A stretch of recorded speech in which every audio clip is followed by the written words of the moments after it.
Hello everybody, welcome to the Fridge Gaming News. To start off, let's talk about the times. Black Friday is coming up this Friday, guys. And you know what that means? Steam Autumn Sales! Yep, so gaming's going crazy, marking everything down, except for new titles.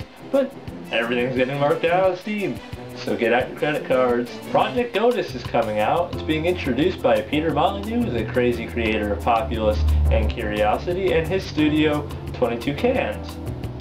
It's based on the gameplay of Populous. It focuses on having a little bit more multiplayer in it than Populous did. Populous only had 2-on-2, whereas this may have 8 on it, or it could have anywhere up to 20, like Peter said he would like to have. Now right now, it only has 238 backers, but there's some crazy stuff you can get. Like, you can get diamond encrusted crap from them if you really felt like it. Now, if you're like the normal person, you're gonna say, I don't want that crazy diamond encrusted stuff. Hold on. It's only 15 euros to get to the beta of it. So check it out. Looks like it's going to have a lot of potential. It's still in the development cycle, so it's going to take 7 to 9 months to come out.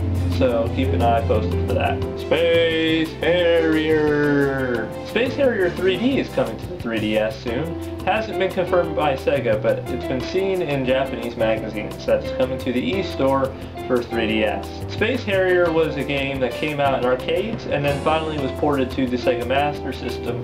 It was very famous for its use of the 3D Sega Scope goggles. It was a pretty cool game for doing that. Now, if it comes to the 3DS, you get 3D without the goggles and it fits in your pocket. So that's a good thing to keep an eye on. On to the Wii U. Is the CPU not powerful enough? A member of 4A Games, the creators of the Metro series, Oles Chishkatov, says that the CPU on the Wii U is not powerful enough to be used as the CPU for Metro. Therefore, Metro Last Light will not be coming to Wii U, sadly. Now this brings suspicions in a lot of people's minds because if you look at the tech specs, none have been released for the Wii U yet because everything is based on a system on a chip. So it's very hard to break it apart and see what you actually have. Based on what we know, it has an IBM PowerPC processor. It's supposedly 3 cores, could be 4 cores, but again, because it's system on a chip, no one really knows. All we know is it's clocked at 3 GHz. It has an AMD Radeon graphics processor, and it has 2 gigs of RAM. Compared to the Xbox, the Wii U has 3 GHz, and the Xbox has 3 GHz. Now the Wii U definitely has newer stuff, and 3 GHz is not going to be something to freak out about. The Wii U also may have 1 more core than the Xbox, but no one really knows for a fact right now. In terms of graphics power, that's not really in the question. Graphics power on the Wii U is definitely more powerful than the Xbox 360, as it is capable of running anything that's on the 360 right now at full power. Going back to the question of why the CPU on the Wii U might not cut it, is the fact that because of the way the Wii U is made, with the tablet controller and the PC controller, essentially what the CPU is trying to do is it's trying to run a game of Tapper, which is a bar-based game where you try and throw beers at different tables. It's trying to run Tapper with the tablet and run the game at the same time.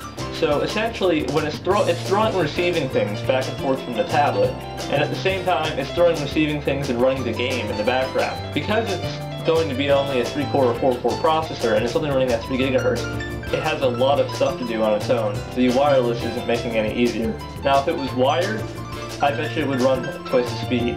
But sadly, there are no wired tablets to test this out. If you want to see a cool teardown of it, check out iFixit. Link is in the description, and it's the coolest thing you'll ever see. The Wii U actually comes apart really easily, and I give it a thumbs up, because that's how it's meant to be. Strangely enough though, Nintendo isn't making a profit on its consoles.